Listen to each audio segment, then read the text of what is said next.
Hello বন্ধুরা, চলে এসেছি আবার। দেখো মেলা বাড়ি। ওই যেদিনকে জিতকে দেখতে এসেছিলাম, তো সেদিনকে দেখতে এসে আমি আর এত ভিড় ছিল ভিতরটা ঢুকতে পারিনি। মানে মেলা বাড়ি থেকে যে কিছু খাবো সেই প্লেসটাই পাইনি। তাই মেয়ে প্রচণ্ড কান্নাকাটি করছিল, তো তার পরের দিন আর মেলা যাইনি। এটা হলো শেষ মেলা, তো আজকে ভাবলাম চলো মেয়েকে নিয়ে একটু ঘুরে আসি আর তোমাদেরকেও দেখাই আমি কোন জায়গায় ঢুকেছিলাম। সেখান থেকে দৌড়ে দৌড়ে গিয়ে ভিআইপি ঢুকেছি।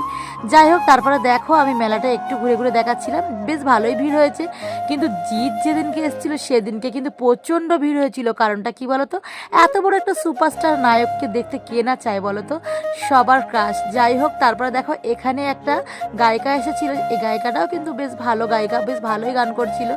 তো যাই হোক, তারপরে আমরা কিছু খাওয়া দাওয়া করে নিলাম, একটু দাঁড়িয়ে থেকে গান শুনে কিছু খাওয়া দাওয়া করবো বলে চলে এসেছি।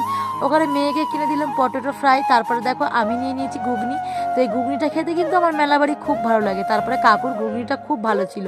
সরি, কাকু বলবো না, আমার দাদু সম্পর্কে হয়। যাই হোক, খুব সুন্দর ছিল খেতে। তারপরে কি ঘুগনিটা খেলাম, আর মেয়ে আমার ক্যামেরা ধরেছিল, ওকেও দিলাম। তারপরে দেখো মেয়ে বলছে মা আমি ডিস্কো চড়বো। তো আগের বারে মেলায় গিয়ে আমি না, মানে নৌকা চড়েছিলাম, নৌকা দোলনা, তখন আমার খুব কষ্ট হয়েছিল। আমি ভেবেছিলাম কখনো আর দোলনায় উঠবো না, কারণ এক সময় এমন ছিল আমি একটা দোলনা 5বার 6বার করে চড়তাম। সেই দিনটা পার করে ফেলেছি, আর ভালো লাগে না। যাক, এখন মেয়ের শখের জন্য আমি আবার উঠে গেলাম দোলনায়। যে দেখো এটা হচ্ছে ডিস্কোতে চড়তে লেগে গেলাম। আর পাশে যে বাচ্চারা দেখতে পাচ্ছ, ওই বাচ্চারা একা একা টিকিট কেটেছে। তো আমি বললাম ঠিক আছে চলো আমাদের সঙ্গে তুমি বসে পড়বে।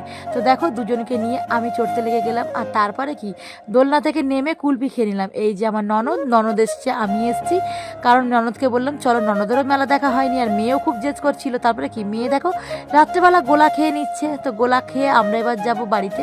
তো যাই হোক, তারপর তোমাদের ভিডিওটা কেমন লাগলো, ভালো লাগলে লাইক শেয়ার করে দিও।